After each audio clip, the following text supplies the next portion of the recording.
Ya estamos de regreso aquí en La Hora de Opinar. Por cierto, me preguntaban en Twitter y mañana va a estar aquí ya Leo Zuckerman. Y vamos a seguir, como le habíamos platicado desde el arranque del programa, por lo que está ocurriendo con el tema de las autodefensas con Alejandro Ope, quien me da mucho gusto saludar como siempre.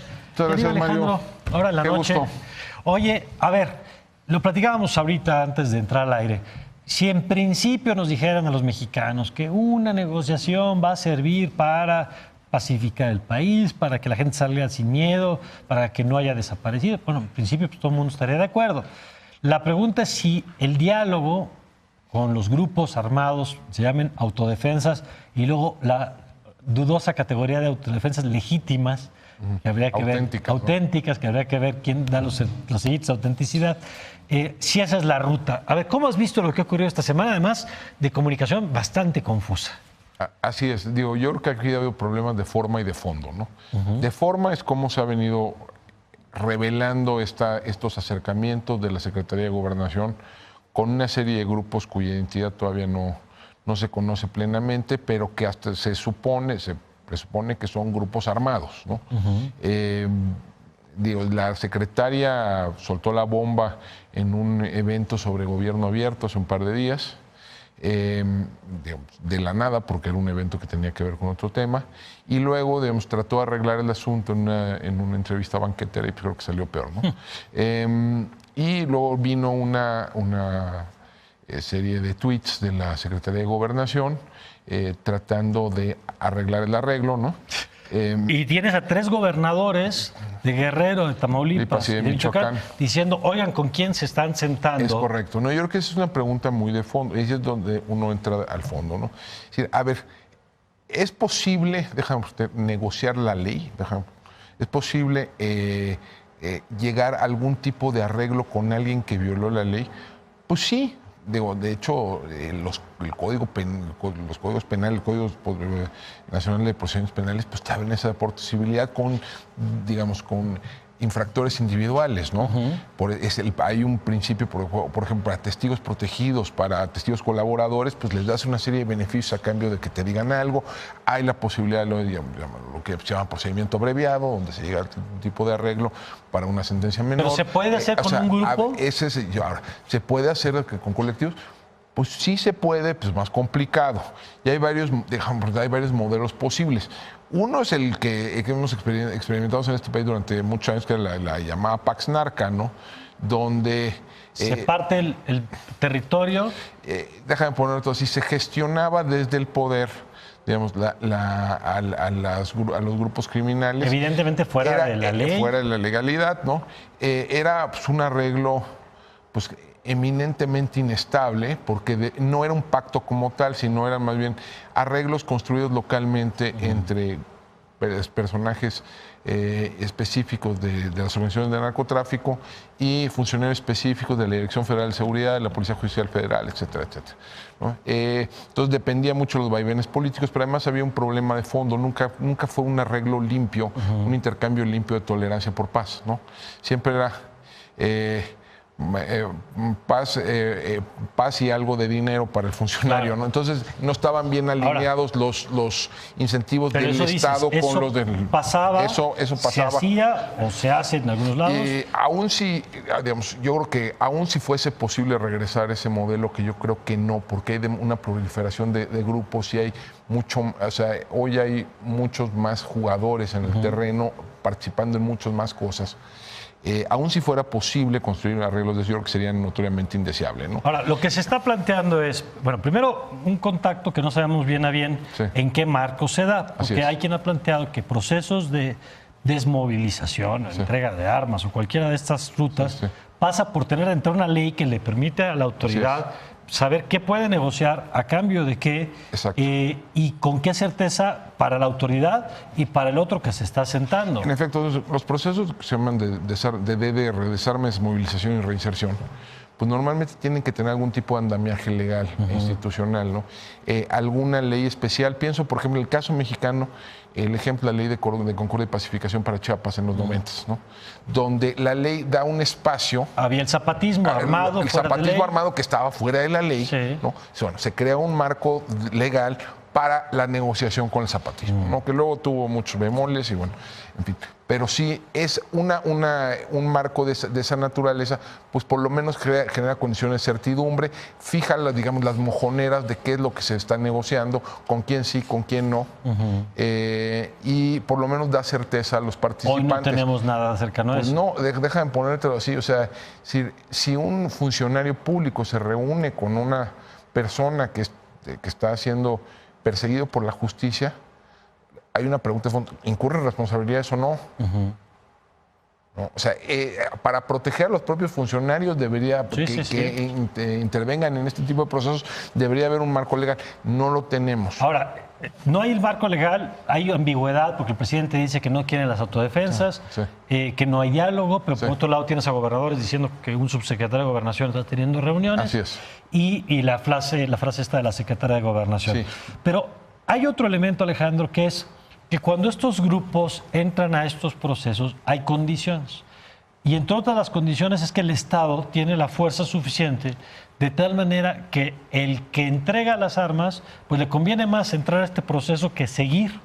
O que hay condiciones, digamos, de violencia, pues que también les dan incentivos para entrar. Aquí hoy platicaba en radio con Hipólito Mora y decía, pues con el nivel de violencia que hay en el país, en algunos estados particularmente, lo que está ocurriendo en Michoacán, lo que está ocurriendo con Guerrero, lo que está ocurriendo en muchas de estas regiones, pues no tenemos por qué entregar las armas, las autodefensas, cuando la violencia está creciendo. Sí. Y la otra es, la fuerza del Estado es suficiente para sentar a los actores a negociar. ¿Cómo ves eso? Mira, yo creo que si vas a entrar en un proceso, eso tienes que cumplir con algunos mínimos, ¿no?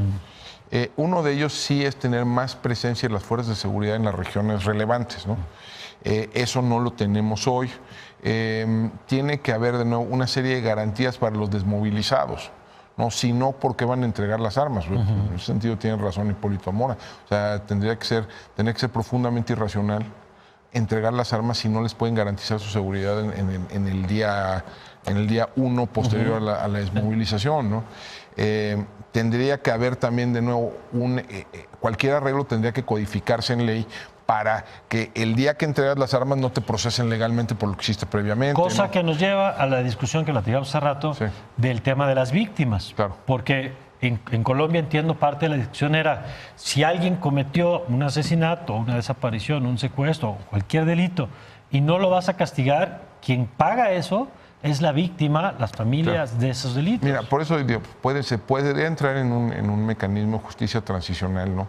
Que vemos una discusión amplia, pero en términos muy esquemáticos es el reconocimiento del Estado que hay una subcategoría de delitos que por razones políticas, históricas, institucionales, lo que sea, no pueden ser procesados en el sistema penal normal, ¿no? Entonces se tiene que crear un sistema paralelo en el cual los que entran, los que se acogen a ese sistema paralelo, pues reciben una serie de beneficios jurídicos que no recibirían en el sistema normal.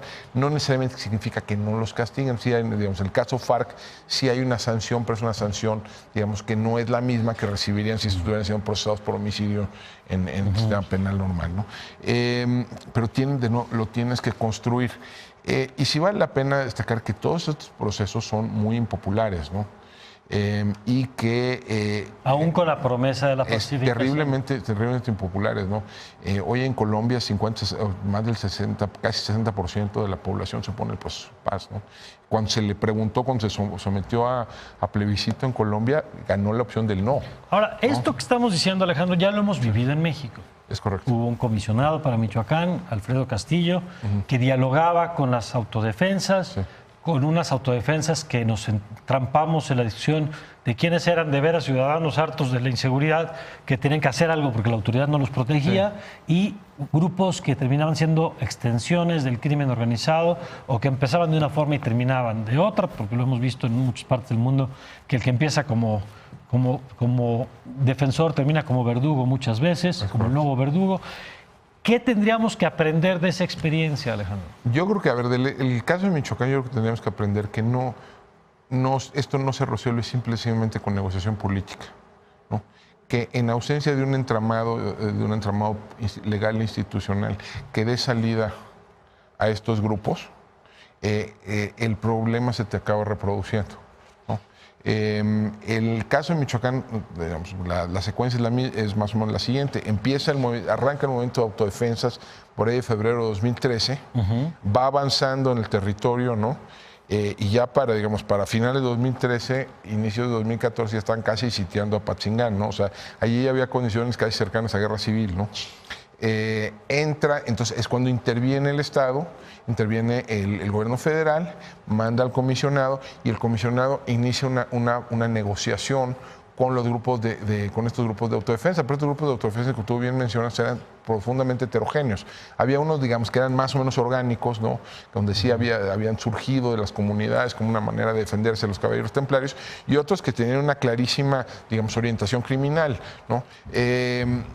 No hizo distinciones, no marcaron los parámetros, digamos, de inclusión o exclusión al grupo, más que, digamos, someterse al poder del comisionado, ¿no? Pues el doctor Mireles fue a dar a la cárcel, ¿no? Como parte de ese proceso. Y se crea, digamos, de nuevo, sin marco legal correspondiente, sin recursos suficientes, se crea una policía que le llaman Fuerza Rural, ¿no?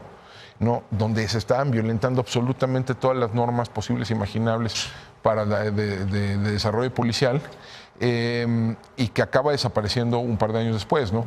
Yo creo que, es decir, aliarte con un grupo armado para derrotar a otro grupo armado, en ausencia de reglas, en ausencia de un proceso formalizado de desmovilización, desarme y reinserción, lo que sucede es que acabas empoderando a este grupo, ¿no? Les legalizaban las armas, ¿no te recuerdas? ¿No? O sea, armas que eran de uso exclusivo de las Fuerzas Armadas. Acaba de pasar hace unas semanas en Michoacán. En Michoacán, lo de la Huacana, ¿no? Así es, donde obligan a integrantes del ejército, bueno, no sé, a regresarles un Bart. Que no es precisamente... Es un arma de guerra, ¿no? Que no es precisamente como para defender. Exacto. O sea, entonces tú tienes yo creo que la lección que deberíamos de aprender de ese proceso es que sí, o sea, no basta con entrar a la negociación política, no basta con entrar con programas sociales. O sea, sí se requiere un proceso, digamos, de construcción legal e institucional. Ahora, estamos... porque hoy, darte un dato. Hoy en Michoacán la tasa de homicidios es 2 veces superior a la que era en 2013, el año previo a la intervención federal, ¿no? O sea, hoy se mata al doble de los que los que participan. Uno de los grupos criminales, digamos, más notorios de Michoacán, los Viagras, su líder, Nicolás Sierra Santana, alias El Gordo, participó en esas negociaciones, ¿no? O sea, era parte de ese movimiento. ¿Qué tendría que pasar, en tu opinión? Porque estamos discutiendo una cosa muy rara. Sí. Es decir, estamos aquí, llevamos 10, 15 minutos hablando de un tema que dicen que no pasa, pero sí pasa, que el presidente dice que no hay conversaciones, pero 3 gobernadores dicen que están advirtiendo a funcionarios del gobierno federal que no se sienten con los grupos, con grupos que dicen que tienen puentes, algunos de ellos con el crimen organizado. ¿Cómo se tendría que poner en orden? Si quisiéramos tener una discusión en serio en este país sobre la violencia y algunas rutas... A ver, si quieren un proceso de justicia transicional, tendrían que ir al Congreso, ¿no? Tenemos que tener una discusión legislativa sobre las alternativas que se van, ¿no? Y que eso delimite los términos de una negociación posible. 2, tendrían que ser, pues, sinceros con lo que están haciendo. O sea, si creen que no están dadas las condiciones para salir al público, pues no digan nada. O sea, lo peor que se puede hacer aquí es decir las cosas a medias. Porque eso siembra dudas, genera resistencias y no concita apoyos. Tendríamos que estar, pues sí, pensando en un despliegue mucho mayor de la fuerza pública en aquellas regiones para que el Estado pueda negociar desde posición de fuerza. Tendríamos que estar pensando en sí dotarnos de recursos presupuestales suficientes para financiar este tipo de procesos que son muy costosos. Tendríamos que a lo mejor estar buscando acompañamiento internacional. Tendríamos que estar buscando participación, supervisión externa de organizaciones de sociedad civil. O sea, se tendría que estar haciendo un trabajo político mucho más amplio que simplemente irte a sentar con estos grupos en la Huacana o en Tamaulipas o en Guerrero, ¿no? Yo creo que y a lo mejor hay que pensar que se requieren tratamientos distintos para estos casos y para diferentes tipos de grupos. Por ejemplo, las policías comunitarias de Guerrero pues están legalizadas, entre comillas, ¿no? Porque hay una legislación local que permite la operación de estos grupos, ¿no? No es lo mismo que la columna armada la columna armada Pedro J. Méndez en Tamaulipas, que pues opera opera a cielo abierto, pero es una organización clandestina, ¿no? Y con vasos comunicantes ahí sí hacia el mundo criminal muy claros, ¿no? Pues ese es el tema que hoy tenemos en la mesa. Valdría la pena que el propio gobierno federal nos dejara claro, por ejemplo, qué piensa el secretario de Seguridad Pública, qué piensa el secretario de la Defensa, quién está llevando este proceso, si es que hay un proceso, y si no hay un proceso, si hay un contacto por la libre, que también sería... Pero déjame poner entonces, después de lo que ha sucedido en las últimas 48 horas, la credibilidad del proceso está liquidada, ¿no? O sea, porque el subsecretario Peralta fue desacreditado hoy en la conferencia mañanera del presidente de la República, ¿no? Pues sí. Entonces, ¿qué credibilidad puede llevar con los interlocutores posibles, ¿no? Cuando el presidente dice que no está pasando. Cuando el presidente dice que esto no está sucediendo, claro, o que no se está buscando. O sea, aquí yo creo que sí valdría la pena que aclarar con quién están dialogando precisamente y cuáles son los términos de ese diálogo, ¿no? Pues muy claro, muchas preguntas que las autoridades tendrían que responder. Gracias, Alejandro. Muchas gracias, Mario. Muchas gracias al auditorio. ¿Me pueden seguir? Me pueden seguir en Twitter, AOP71, y leerme en Universal lunes, miércoles y viernes. Perfecto, pues hay que leer a Alejandro siempre y hay que seguirlo también en sus redes. Vamos a una pausa, vamos a platicar regresando de la política de este gobierno en materia de atención a las personas con alguna discapacidad. Vamos a ver qué se ha hecho, qué no se ha hecho. También ahí hay algunos temas que vale la pena aclarar. Ya volvemos.